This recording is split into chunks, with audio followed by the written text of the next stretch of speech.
Salut à toi et bienvenue, j'espère que tu vas bien. Alors aujourd'hui on va parler de nomadisme digital. Est-ce qu'il vaut mieux être nomade digital, digital nomade en anglais, ou freelance sédentaire? Alors très clairement, moi je suis pas nomade digital dans le sens où je ne travaille pas tout le temps en voyageant. Tu vois, la plupart du temps je suis à Paris pour différentes raisons, mais il m'arrive de bouger de temps en temps et de travailler en voyageant comme je le fais actuellement. Là je suis à Bangkok en Thaïlande et je vais partir d'ailleurs tout à l'heure. Je suis en train de faire mes valises, c'est un peu le bordel dans la chambre, mais on part avec ma copine à Ayutthaya. On va visiter des temples, ça va être bien cool, c'est vraiment super beau. Enfin, on voit un paquet de trucs. Tu peux voir tout ça d'ailleurs sur mon Instagram. Bref, du coup, je voulais faire un petit peu peser le pour et le contre. Tu vois, est-ce qu'il vaut mieux être nomade digital ou freelance sédentaire? Alors, les pour déjà, tu vois, par rapport au digital nomadisme, si on peut appeler ça comme ça. C'est que, tu vois, tu découvres de nouvelles cultures. Alors, c'est un peu bidon dit comme ça, mais tu découvres de nouveaux pays. La plupart du temps, les gens, quand ils se lancent en tant que nomade digital, c'est pour cette raison-là. C'est parce qu'ils ont envie de voir du pays. Ils ont pas forcément envie de rester là où ils sont. Ils ont envie de voir de nouvelles choses. Et ça, c'est la première et la meilleure raison, je pense, de devenir digital nomade. Je sais pas si t'entends. Il y a les femmes de ménage, il me semble, qui font qui passent l'aspirateur à côté. J'espère que t'entends pas trop ça. Bref. Du coup, voilà. C'est simplement pour voir de nouveaux pays. Et moi, je ne peux que comprendre ça parce que j'ai fait maintenant plus d'une 60aine de pays, je pense, depuis que je suis gamin. Enfin, le voyage, moi, c'est vraiment ancré en moi, donc je comprends tout à fait qu'on ait envie de voir de nouvelles choses. Donc ça, c'est la première raison. C'est la première raison pour se lancer en tant que digital nomade. La deuxième, c'est que ça te permet de découvrir tout simplement de nouvelles personnes. Tu vois, tu vas au-delà de la mentalité que tu connais le mieux. Enfin, je sais pas où est-ce que tu es actuellement, mais tu vois, il y a une mentalité française. Alors même s'il faut pas généraliser et tout, tu vois, il y a un certain mindset, une façon de penser en France, il y a une façon de penser en Thaïlande, il y a une façon de penser au Canada, aux États-Unis, peu importe, je sais pas moi, au Maroc, bref, on a tous des façons de penser différentes et c'est plutôt bien, je pense, de voir un petit peu ce qui se passe ailleurs. Ça permet d'ouvrir son esprit à de nouvelles perspectives tout simplement. Donc c'est aussi une deuxième raison de devenir digital nomade. La troisième, c'est de ne plus subir le stress des grandes villes. Alors tu vois, moi je suis à Paris, je te l'avoue, de temps en temps c'est assez compliqué, c'est-à-dire que tu vois, t'es dans un environnement dans lequel les gens travaillent, dans lequel les gens sont salariés, donc tu subis un petit peu en tant qu'indépendant, même si tu es indépendant et que tu n'as pas de patron, tu subis un petit peu le métro boulot dodo quand tu vis dans une grande ville. Donc le fait de devenir digital nomade, ça te permet d'échapper à ça. Et moi parfois je me dis il y a des moments où je me dis ce serait quand même pas mal de me barrer, comme je le fais d'ailleurs actuellement. Voilà, pour ne plus trop subir ça. Je t'avoue qu'une des raisons pour lesquelles je suis ici en vacances avec ma copine, c'est simplement parce que Paris, au bout d'un moment, ça commence à nous faire un peu mal à la tête avec tout le bruit et puis le stress des gens, enfin un peu tout ça. Donc c'est toujours bien de couper, mais devenir digital nomade, ça te permet d'être constamment hors de tout ça, tu vois, de ne plus subir du tout ça. Quatrième raison pour se lancer en tant que digital nomade et ne pas être sédentaire, c'est que ça te permet, voilà, enfin c'est un petit peu lié à ce que je te disais avant, mais de ne plus connaître la routine, le métro boulot dodo. Tu vois, même si tu es indépendant, même si tu n'as pas de patron, que tu ne bosses pas dans un open space, que tu bosses chez toi ou je ne sais où, enfin dans un espace de coworking si tu veux, il y a quand même une espèce de routine qui s'installe. Tu vois, peu importe que tu sois indépendant ou pas, t'as forcément un peu de routine qui s'installe. Il y a des gens qui le supportent plus ou moins. Moi, ça me dérange pas du tout parce que c'est auto-imposé. Tu vois, personne ne m'impose cette routine, mais certaines personnes détestent ça et ont besoin d'être tout le temps sur la route. Et être tout le temps sur la route, ça te permet vraiment de couper complètement cette routine. Donc c'est la dernière raison que je me suis notée. Il y en a évidemment d'autres. N'hésite pas à me le dire en commentaire. Mais c'est la dernière raison que je me suis notée pour se lancer en tant que digital nomade. Par contre, évidemment, il y a des trucs qui font que il y a des contres, on va dire. Et un des contres que je me suis noté, c'est simplement que c'est plus difficile de construire un business solide quand tu es tout le temps sur la route. Tu vois, si tu te lances, et je vais revenir à la fin, mais si tu te lances en tant que digital nomade et que tu vois que tu quittes ton job et que tu te lances direct en tant que digital nomade, c'est plus compliqué d'avoir un business long terme. Tu vois, il y a beaucoup de digital nomades et j'avais vu d'ailleurs un reportage là-dessus qui était assez intéressant. Il y en a beaucoup qui vivent un peu au jour le jour et qui ont pas forcément de vision à l'avenir, tu vois. Donc c'est un petit peu dangereux parce que le fait de bouger constamment, d'être tout le temps sur la route, bah tu vois, il y a une espèce d'instabilité qui fait que t'es peut-être pas là pour du long terme, tu vois. T'as beaucoup d'ailleurs et c'est ce qu'il disait dans le reportage que j'avais vu, je me rappelle plus de la chaîne ou de la chaîne YouTube, je sais plus du tout, mais il disait que beaucoup de digital nomades en fait arrêtaient de devenir digital nomades au bout d'un moment, tu vois. Donc c'est pas quelque chose qui font sur le long terme, qui font très longtemps, tu vois, au bout d'un certain nombre d'années. Alors il y a différentes raisons à ça, notamment voilà, au bout d'un moment les gens ont envie de se poser, mais au-delà de ça, il y a aussi des questions financière, tu vois, au bout d'un moment, aller de petit boulot en petit boulot ou ne pas trouver de clients, enfin ça peut arriver quand on est digital nomade, donc il y en a beaucoup qui s'arrêtent pour cette raison-là. Donc ça c'est vraiment un des gros contre que je me suis noté dans le fait d'être digital nomade, d'être quelqu'un qui voyage en travaillant tout le temps. C'est un sacré bordel dans cet hôtel. Je sais pas si t'entends. Deuxième contre, il y a certains clients qui peuvent avoir besoin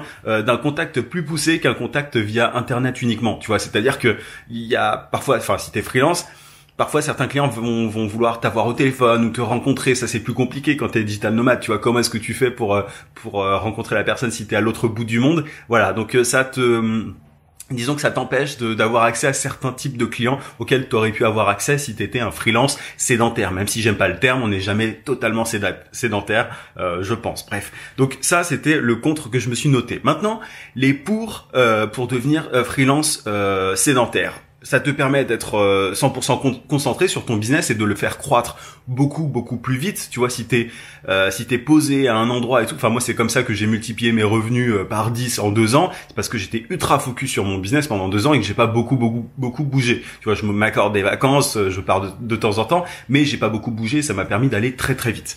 Deuxième pour, ça te permet de rencontrer tes clients si nécessaire. C'est ce que je te disais par rapport aux nomades digitaux, c'est pas possible. Là, moi, j'ai pu le faire et rencontrer de très gros clients grâce à ça, qui n'auraient pas forcément accepté, tu vois, juste de me filer leur argent en ayant un Skype ou tu vois, sans se rencontrer physiquement. Donc ça, c'est quand même quelque chose qui m'a beaucoup aidé pour notamment faire grossir mes revenus rapidement. Donc ça, c'est le deuxième pour.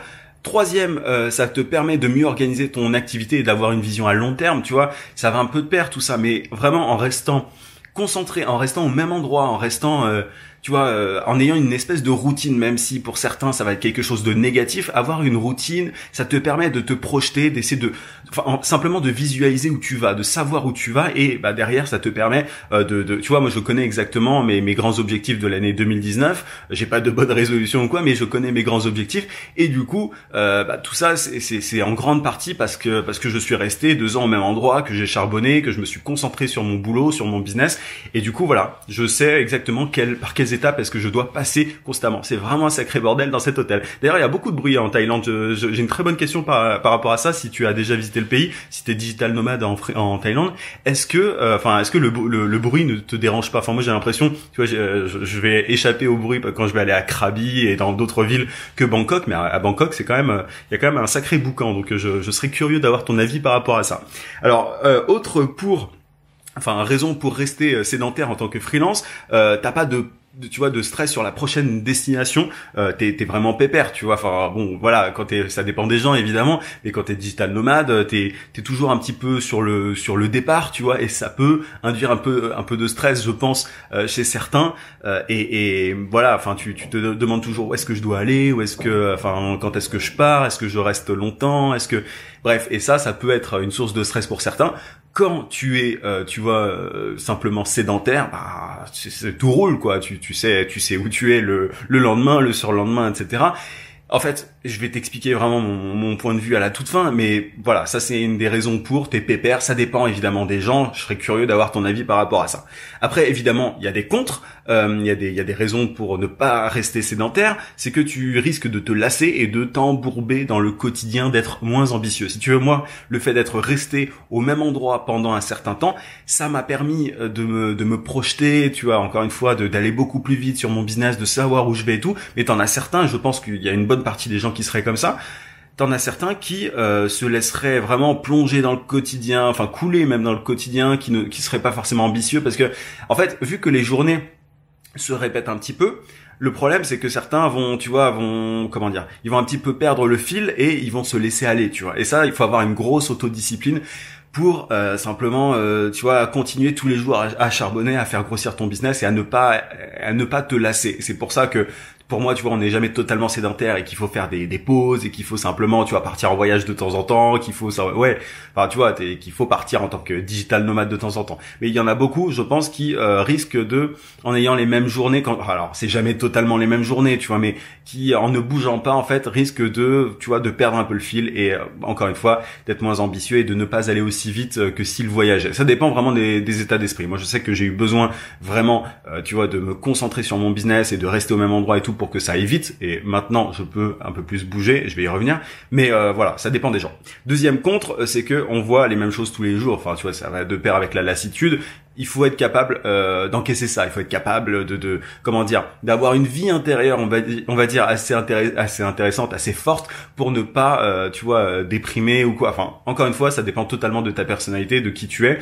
Moi, c'est quelque chose qui me va, j'apprends beaucoup de choses, je passe mon temps à me former, tu vois. Alors, j'ai aussi tous mes amis à Paris, je sors souvent et tout, tu vois, mais au-delà de ça, je pense que voilà, il faut avoir une vie intérieure importante, il faut lire, il faut se former, il faut voilà, il faut se nourrir en fait, tu vois, tout simplement. Et voilà, en tout cas moi c'est comme ça que je fais pour être heureux en tant que freelance sédentaire la plupart du temps.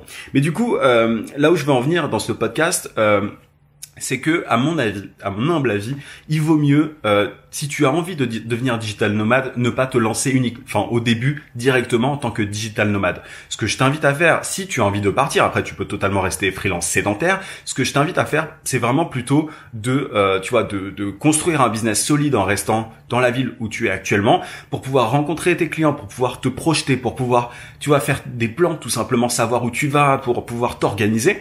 Et une fois que tu as assez de clients, que tu gagnes un bon revenu, que tu as un bon revenu, que tu as des clients récurrents, là, tu vas pouvoir partir. Alors, tu fais ce que tu veux, encore une fois. Mais je pense que c'est le meilleur plan. Et tu vois, moi aujourd'hui, maintenant, alors je me fais une petite pause niveau boulot, je continue les podcasts, mais moi, une journée ici à Bangkok ou à Paris, c'est quasiment la même chose en termes de boulot. Tu vois, là, je fais le podcast, encore une fois, mais j'ai pas grand-chose à faire après. Enfin, là, on va partir, on va prendre le train tout à l'heure, et voilà, c'est une journée à peu près normale. Mais j'aurais jamais pu avoir ce type de journée et cette sérénité, si tu veux, je pense, au début. Quand je me suis lancé, j'aurais jamais pu, à mon avis, me lancer en tant que digital nomade tout de suite, tu vois, et chercher des clients en même temps, parce qu'au final, enfin, c'est même plus vraiment un plaisir. D'ailleurs, ils en parlaient dans le reportage que j'évoquais juste avant. T'en as beaucoup qui, en fait, ne sont pas vraiment digital nomades. Enfin, ils bossent à l'étranger, très bien, mais en fait, ils passent leur temps derrière leur écran. Et je pense que si tu veux voyager, découvrir de nouveaux pays, de nouvelles cultures et tout, c'est quand même sympa de faire autre chose que de bosser. Sauf que pour en arriver là, il faut déjà avoir un bon revenu, bien gagner ta vie. Et c'est pour ça que je t'invite, enfin, c'est encore une fois, ça ne tient qu'à moi, ça ne regarde que moi, enfin, c'est mon avis. Et t'es pas obligé de le partager, mais je pense vraiment qu'il vaut mieux se concentrer sur son business au début, 1 an, 2 ans, peu importe. Tant que tu n'es pas encore assez serein, et une fois que tu es serein, une fois que tu gagnes bien ta vie, tu te lances, et là tu pourras vraiment profiter des pays dans lesquels tu seras. Tu pourras vraiment tu vas sortir la tête de ton ordinateur, tu pourras voilà, donc tu pourras vraiment profiter. Donc après, tu peux totalement rester freelance sédentaire et te faire des petits voyages comme je le fais de temps en temps. Tu vois, moi je pense un de ces quatre quand même partir de Paris et bouger beaucoup plus, mais tu vois, déménager tout simplement. Je sais pas si je l'avais déjà évoqué sur le podcast, mais voilà, c'est pas pour tout de suite, mais en tout cas jamais j'aurais pu en arriver là où je suis, et ça progresse encore, si je m'étais pas concentré, si j'étais pas resté sur place. Parce que tu vois, moi aussi je me suis quand j'étais encore salarié, je rêvais de ceux qui parlaient de cocotiers, d'ordinateurs sur la plage, du fait de travailler sur la plage et tout, mais il faut faire attention à ça, parce que la réalité elle est assez différente, et tu verras que c'est quand même pas aussi facile si tu te lances directement en tant que digital nomade. C'est pas aussi facile que certains peuvent le prétendre. Et du coup, voilà, moi le truc le plus pragmatique, le plus vraiment réaliste pour moi, c'est ça. C'est de trouver des clients, c'est d'être carré au niveau de ton business, de la manière dont tu gagnes de l'argent, et ensuite tu te lances en tant que digital nomade. C'est vraiment la meilleure possibilité, je pense, la meilleure solution. Merci d'avoir suivi ce podcast jusqu'au bout. Si tu souhaites aller plus loin, je t'invite à télécharger ma formation vidéo gratuite pour trouver des clients rapidement en freelance. Pour ça, tu cliques juste en haut sur le i si tu es sur YouTube. Sinon, tu as le lien en description. N'oublie pas aussi de mettre un gros pouce sur YouTube et à t'abonner à la chaîne si c'est pas déjà fait. Je te dis à très vite. En attendant, n'oublie pas, vis sans limite.